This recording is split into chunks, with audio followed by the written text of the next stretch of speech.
I think I'm going to have to do a rant video now.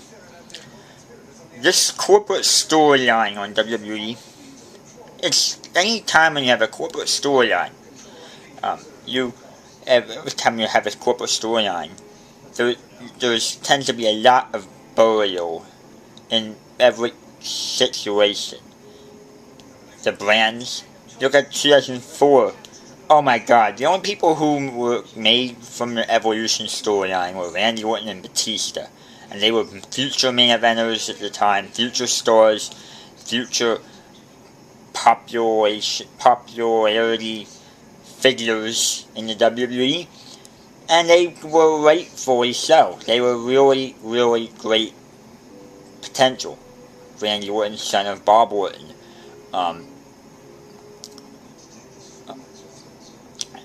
But yeah, and Batista grew up in DC and came down. And, I mean, those two were the greatest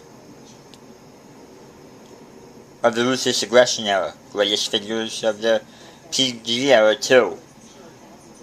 But you have this. This is the worst or the most cringeworthy storyline I've ever seen. Because the only reason why this is created is there's Cena injured. Every time when you have a Cena injury angle, you tend to have like a tease, a ruse, a trick played on you.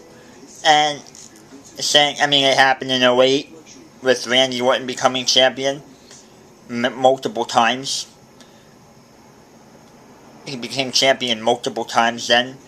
It happened in 07 after Cena injured. Passed the belt like hot potato. And it basically is not very interesting. 2009 or I think 2010 he got injured again. In 2011. And basically he was partially injured.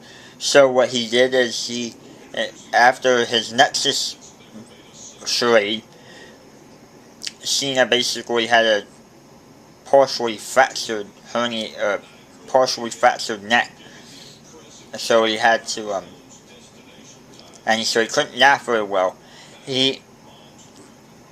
So what they did is they just made Miz, trying to make Miz the face of the company. There is no, I mean, that's the face of the brand, not the company. When you have a guy like The Miz, when you have the guy like Daniel Bryan, or a guy even like CM Punk. I mean, CM Punk, the only reason why he became main eventer was elevated is due to a tragedy with a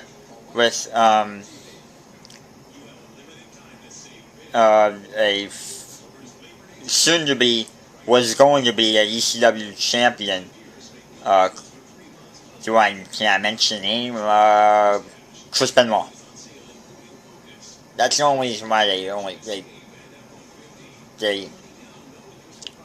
made him really. They elevated his push in WWE's ECW.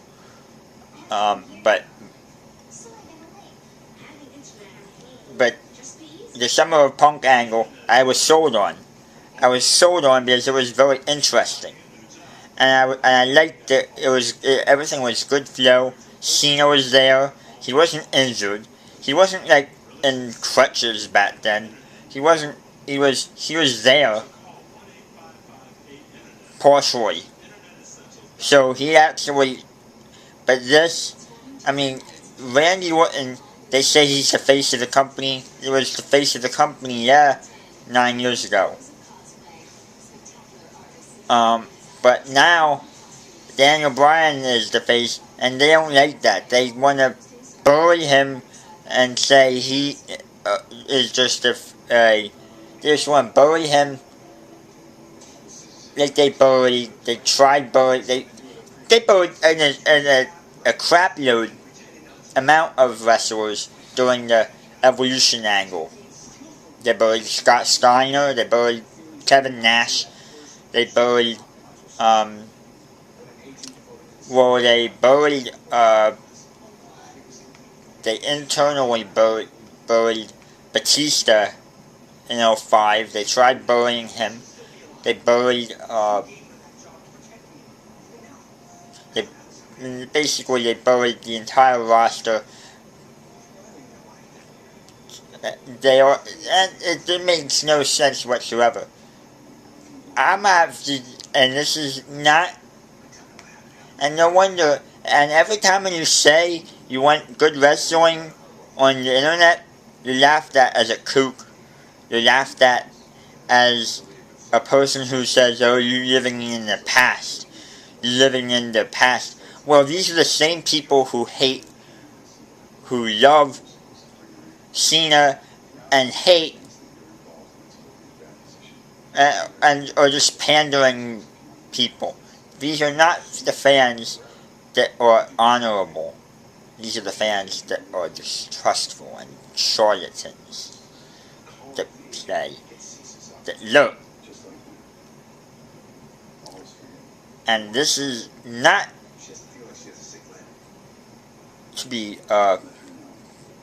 like bashing on them. I mean, why are we bashing on them in the first place? We should be talking about more important stuff like the Middle East. More important stuff like, I don't know, the tyrannical systems of the world.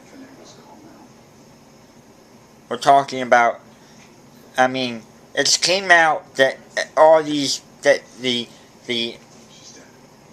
that all the pay-per-views are 100% predictable. I don't know why, because they seem to have the internet well.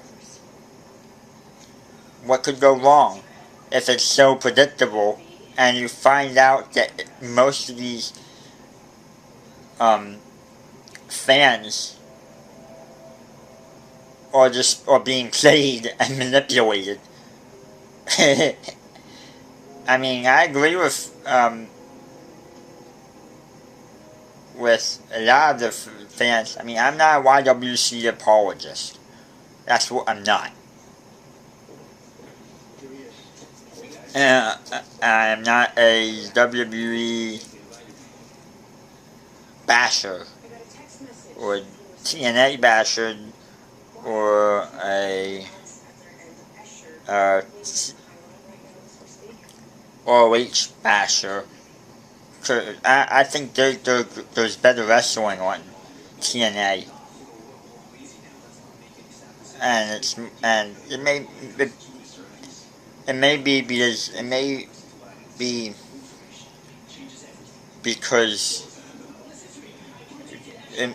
they may have old wrestlers that are way past their prime. That are better wrestlers on there than on WWE. I mean, you know what I mean? So next time, REYMEGA signing off.